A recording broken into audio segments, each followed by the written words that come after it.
Hello everybody, I'm Dr. Padmavathy from Teach Connect. I'm a quality education specialist. I train teachers and mentor principals. Nowadays, we have been hearing some news, and that is true, that textbooks should be lifted off for students under the age of 6. Textbooks are a limitation to learning. You can learn from anywhere and learn from everywhere. Without textbook, the knowledge of the student and the deep diving will increase.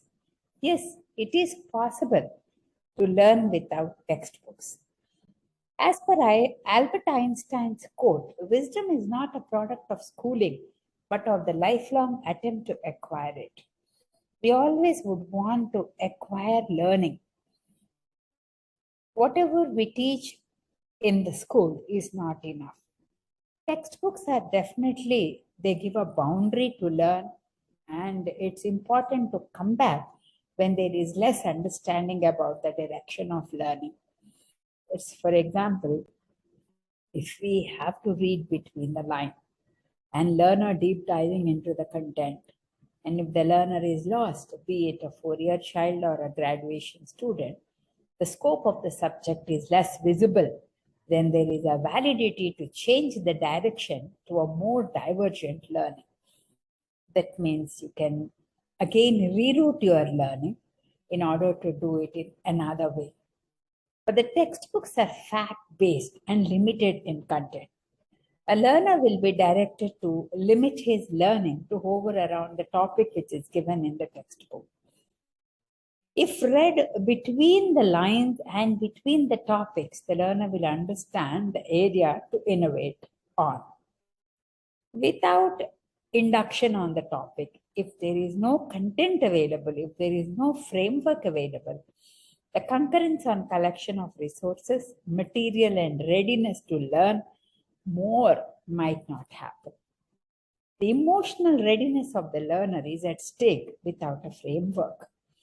There should be a boundary, definitely, but if at all we are going to teach content as it is, then it becomes difficult for the facilitator to allow the children to have a divergent learning. The alignment of the vision on the topic will surely miss when the boundaries are not found. Textbooks, however, are a limitation to learning for an age group of 4 to 6 years. The first point, enhancement of life of learning. For example, if there is a textbook, if the child is memorizing, it becomes a rote learning. And if we give them a scope for applying the learning, further analyzing it, and as per the Bloom's taxonomy, evaluating the pros and cons of the topic, and the creation of the content will happen. Someone has to start creating the content. The research has to go on. Therefore, remembering and understanding of the content as written in the textbooks will definitely be there. But ultimate learning can only happen with the long retained content and mindfulness on learning. There should be a focus while the child is learning.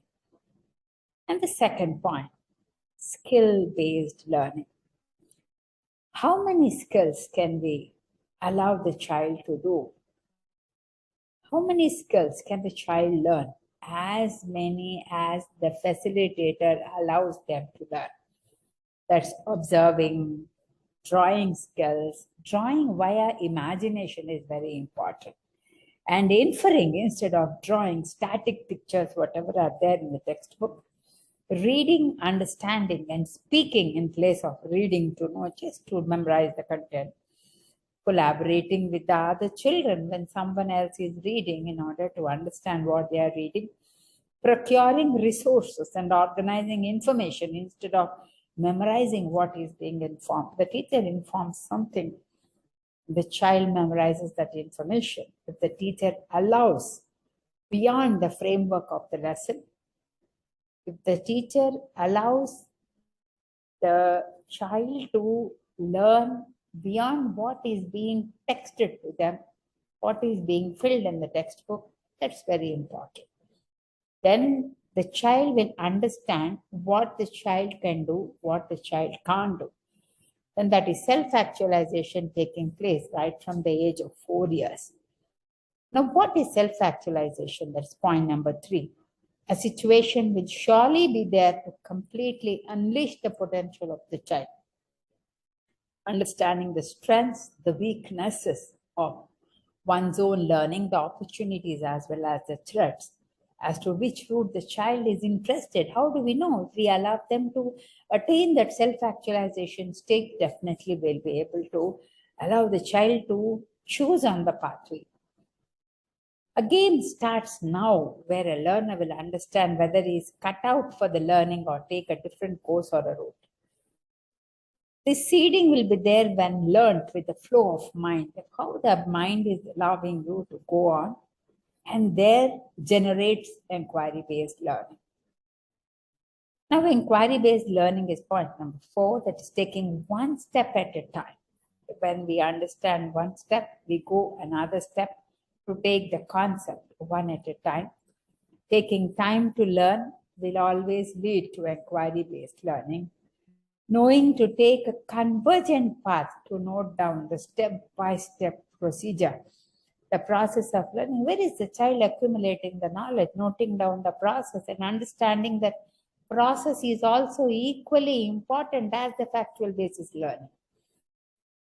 And the results will fall in place when we allow the child to note down the procedure.